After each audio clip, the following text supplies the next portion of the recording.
할렐루야. 오늘 우리 교회는 찬양 예배로 주님께 영광을 돌리기 원하는데, 그 이유는 주님께서 우리에게 베풀어 주신 은혜가 너무나도 크기 때문입니다. 우리 교회는 작년 6월에 얼바인 시대를 마무리 짓고 이곳으로 이전하기 전까지는 마치 이스라엘 백성들처럼 예배할 곳이 없어서 방황하면서 그러한 시절을 겪어야만 했습니다. 예배드릴 장소를 찾지 못해서 때로는 장로님 뒷마당에서 예배를 드려야 했고, 또 예배드릴 장소가 없어서 야외 공원에서 예배를 드려야 했으며, 또 예배드릴 장소가 없어서 호텔 컨퍼런스룸을 빌려서 우리는 예배를 드리기도 했습니다. 그러므로 우리가 이렇게 어려움을 겪다가 이렇게 하나님께서 아름다운 건물을 주셔서 우리가 이곳에 이 땅에서 이렇게 예배를 드리게 된 것 얼마나 감사한지, 특별히 또 우리 교회의 찬양팀을 이렇게 만들어 주셔서 찬양으로 하나님 앞에 예배 드릴 수 있는 귀한 계기가 되어서 우리는 오늘 이렇게 하나님 앞에 감사하면서 예배 드리기를 원하는 것입니다. 여러분, 우리 찬양팀 한번 보세요. 어느 교회에 내놓아도 뒤처지지 않고 빠지지 않는 그러한 우리 찬양팀을 하나님께서 만들어 주셔서 이렇게 하나님 앞에 찬양하며 예배하며 경배하기를 원하는데, 특별히 우리가 드리는 이러한 찬양은 우리의 신앙과 예배 생활 가운데서 많은 비중을 차지하고 있기 때문에 우리 그리스도인에게 있어서 이 찬양은 너무너무나도 중요합니다. 그래서 우리는 이 찬양이 먼저 무엇인지, 그리고 이 찬양이 우리에게 어떤 영향을 주는지 우리가 먼저 살펴보면서 은혜를 나누기를 원하는 것입니다. 교회의 찬양이 죽어 있느냐 살아있느냐에 따라서 여러분, 교회가 부흥하기도 하고 발전하기도 합니다. 우리가 드리는 이 찬양 예배가 영적이냐 육적이냐에 따라서 하나님의 역사가 일어나기도 하고 하나님의 역사가 사라지기도 하는 것을 우리가 알기 때문에 이 찬양이야말로 예배 가운데, 우리 신앙생활 가운데 너무너무 중요한 요소가 아닐 수 없습니다. 그래서 이 찬양의 기원을 살펴보면 이 찬양은 출애굽기 15장 2절에서 이렇게 기록이 되어져 있습니다. 여호와는 나의 힘이요 노래시며 나의 구원이시로다. 그는 나의 하나님이시니 내가 그를 찬양할 것이요 내 아비의 하나님이시니 내가 그를 높이리라. 이미 출애굽기에서 여호와를 찬양한 모습에 이스라엘 백성들의 모습을 보여주고 있습니다. 그래서 마틴 루터는 이 출애굽기 15장 2절의 말씀을 통해서 이 찬양도 개혁이 있어야 함을 깨닫고, 그런 우리 만인 제사장들이 다 같이 우리 성도들도 찬양을 드려야 함을 그는 개혁을 하고 이렇게 찬양을 부르게 되었습니다. 원래 이 찬양은 여러분, 천주교에서는 사제들만 부를 수 있었습니다. 그리고 음악을 전공한 사람들만 이 찬양을 부를 수가 있었어요. 이 찬양은 사제들이나 음악을 전공한 사람들의 점유물이었습니다. 소유물이었어요. 일반 성도와는 거리가 먼 것이 찬양이었는데, 왜냐하면 이 찬양은 하나님 앞에 영광을 돌리는 것이기 때문에 혹시나 잘못될까봐, 하나님의 영광이 땅에 떨어질까봐 특별한 사람들만의 점유물이었지만, 마틴 루터는 이 말씀을 통해서 우리 모든 구원받은 백성들, 택함받은 백성들은 다 찬양할 자격이 있음을 말씀해주고, 이스라엘 백성들이 다 찬양했음을 고백하면서 우리도 찬양할 자격이 있다라고 이렇게 말씀하고 있습니다. 뿐만 아니라 모든 백성들과 유대인들이 그토록 즐겨 읽었던 구약성경의 시편에도 수없이 하나님을 찬양한 내용들로 기록되어 있는데, 특별히 이 시편 150편은 시편 전체를 장식하고 절정을 이루는 찬양시인데 찬양의 핵심을 우리에게 말씀해 주고 있습니다. 비록 짧은 내용이지만 오늘 시편 이 150편 1절로 6절의 말씀을 살펴보면 이 내용 속에는 정말 심오한 그러한 구체적인 찬양에 대해서 말씀해 주고 있습니다. 시편이 150편으로 되어져 있는데 이 150편의 전체 내용을 가장 짧게 축소해 놓은 결론적인 말씀이 이 시편 150편의 말씀입니다. 그래서 1절을 보면 할렐루야 그의 성소에서 하나님을 찬양하며 그의 권능의 궁창에서 그를 찬양할지어다 말씀하시면서 찬양을 드릴 장소를 이야기하고 있습니다. 여러분, 성소에서 하나님을 찬양하고 권능의 궁창에서 그를 찬양할지어다. 찬양하는 장소는 성소이며 하나님이 역사하시는 임재하시는 모든 곳에서 찬양할 수 있다라고 장소에 대해서 말씀하고 있고, 2절에 보면 그의 능하신 행동을 찬양하며 그의 지극히 위대하심을 따라 찬양할지어다. 찬양해야 할 이유를 분명하게 말씀해 주고 있습니다. 하나님의 능하신 행동, 하나님께서 권지연능하신 그 하나님의 능력을 우리가 찬양하며 지극히 위대하심을 찬양할 이유를 우리에게 말씀해 주고 있어요. 그리고 3절에 가서 이 찬양의 방법을 우리에게 말씀해 주고 있지 않습니까? 어떻게 찬양합니까? 나팔소리로 찬양하며 비파와 수음으로 찬양할지어다. 4절에 가보면 소고를 치며 춤추어 찬양하며 현악과 통수로 찬양할지어다. 큰 소리 나는 재금으로 찬양하며 높은 소리 나는 재금으로 찬양할지어다. 악기를 총동원해서 춤을 추고 마음껏 정성을 다하고 충성을 다하고 진심을 다해서 하나님 여호와를 경외하며 찬양하라고 이렇게 말씀해 주는 줄로 믿습니다. 그리고 6절에 가서는 찬양할 대상, 찬양의 주체를 분명하게 말씀해 주고 있습니다. 누구를 찬양하느냐? 호흡이 있는 자마다 여호와를 찬양하라고 이렇게 성경은 기록해 놓고 있습니다.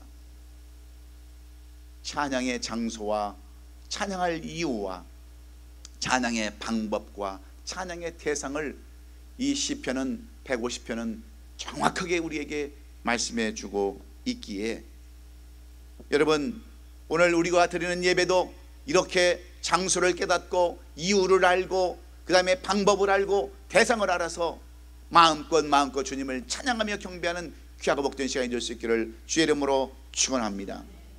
그러면 이 시편 기자가 어째서 구절마다 찬양할지어다 찬양할지어다 이렇게 우리에게 명령하고 권면하는 것일까요? 오늘 특별히 6절의 말씀은 호흡이 있는 자마다 여호와를 찬양할지어다라고 우리에게 이렇게 요구하는 이유는 어디에 있을까요? 그것은 하나님께서 받으시는 찬양만이 의미가 있고 하나님께서 받으시는 찬양만이 영광과 존귀를 나타낼 뿐만 아니라 능력과 권세가 나타나기 때문인 줄로 믿습니다. 그러면 찬양 가운데, 여러분, 찬양하는 가운데 어떤 일이 일어납니까?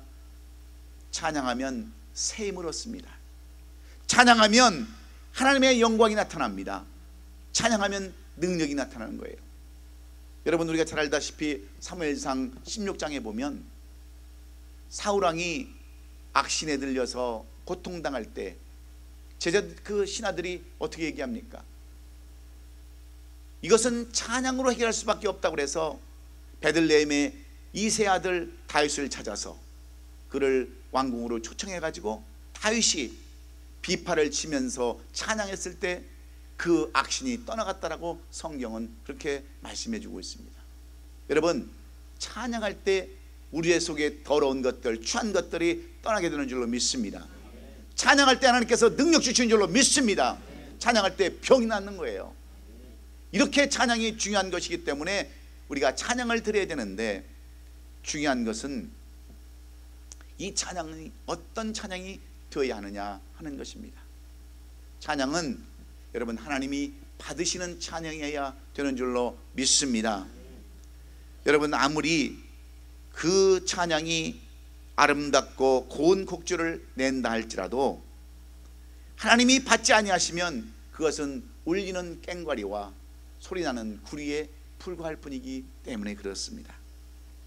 그러면 하나님이 받으시는 찬양은 어떤 찬양일까요? 첫째는 구원받은 백성들의 찬양인 줄로 믿습니다. 하나님이 받으시는 찬양은 곡조가 아닙니다. 하나님이 받으시는 찬양은 음정이 아닙니다. 박자가 아닙니다. 어떤 사람들은 항상 입을 다물고 있어요. 왜 입을 다물고 찬양을 안 하냐 그러면 나는 음정이 안 맞아서, 박자가 안 맞아서 그런다고 그러는데, 여러분, 하나님의 백성은, 구원받은 백성, 택함받은 백성은 여러분 입을 열어서 하나님을 찬양할 때 하나님이 그 찬양을 받으시는 줄로 믿습니다. 예수 그리스도의 보혈의 피로 죄사함 받고 구원받은 그러한 백성들만이 진정한 찬양을 드릴 수 있기 때문에 그렇습니다. 그래서 찬양은 구원받은 성도들의 신앙 고백과도 같은 것입니다. 이것을 요한계시록 여기서 4장 13절에서 뭐라고 얘기하고 있습니까? 14장 3절에서 저희가 보좌와 내 생물과 장로들 앞에서 새 노래를 부르니 땅에서 구수감을 얻은 14만 4천인 밖에는 능히 이 노래를 배울 자 없더라.